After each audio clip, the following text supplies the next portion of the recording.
बिल्कुल नहीं होता था। जब मैं 10th क्लास में था तो एक जबरदस्त कंपटीशन चलता था हमारे नवोदय में, द टीचर बिटवीन स्टूडेंट्स। ठीक है, सबको पता होता था कि मैं खूब मूवी देखता हूं। मेरे कम से कम, शायद मैं, आप लोग मत करना, गलत काम है, अच्छा काम नहीं है, मैं कम से कम, मुझे याद है 40 से 45 पिक्चर देखा था सिनेमा में भाग भाग के। और हमारा जो हॉस्टल था उसके पीछे था जंगल, हम दीवार कूद के जाते थे और भैया रात में देख के आते थे।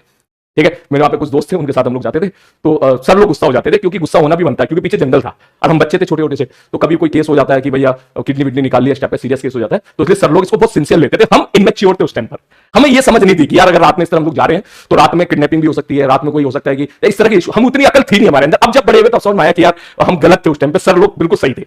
तो उस मोमेंट पे ऐसा अक्सर होता था कि हम फटाक से भागते जाते थे, और कभी कभी ऐसा भी होता था कि सर लोगों को पता चल जाता था। एक बार ऐसी हुआ था कि सर लोगों को पता चल गया था कि सलीम गया है पिक्चर देखने, और रात के 11 बजे हुई चेकिंग। मुझे अभी भी याद है, हमारे सर थे हॉस्टल वार्डन सर, और चेकिंग हुई एक एक करके बेड पे, और मेरे बेड पे था रजाई, रजाई के अंदर थी तकिया बहुत सारी, और तकिया और कपड़े लगे हुए थे। और फिर सर आए और सर को लगा आज भर लिया इसको हम लोगों ने, और जैसे ही उन्होंने रजाई हटाई तो इत्तेफाक से मैं उस रजाई के अंदर था। ठीक है, मैं उस रजाई के अंदर था। तो वहां पे जितने मेरे सारे लोग थे वो सब शॉक्ड हो गए थे, बोले ये कैसे हुआ, तो पिक्चर देखने गया था, ये यहां कैसे आ गया। तो मैंने बोला भाई, तो हाथी के दो दांत होते हैं ना, दिखाने के अलग, ठीक है, काम का अलग। तो बेसिकली मैंने उस रात सबको ये बोला था कि मैं पिक्चर देखने जा रहा हूं। ठीक है, ये बोला था तो खबर उड़ते उड़ते सर तक पहुंची, लेकिन मैं गया नहीं था। गया मैं फिर भी था, ऐसी बात नहीं है गया नहीं था, गया मैं फिर भी था। जैसे ही जैसे चेकिंग बंद हुई, सर अपने घर गए, सीधा मैं दीवार कूद के सीधा सिनेमा हॉल में। फिर तो पूरा सेफ था मामला, क्योंकि चेकिंग एक ही बार होती थी, 2 बार चेकिंग होती थी।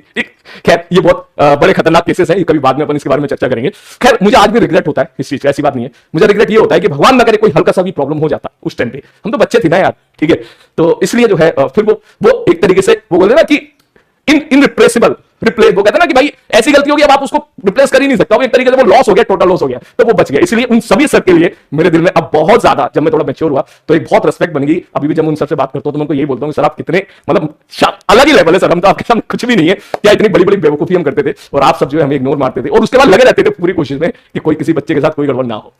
ठीक है, इन सब बातों में मत लेके आओ भाई, ये चीज है। कहां था भैया, हाँ सर बेटर, और उसने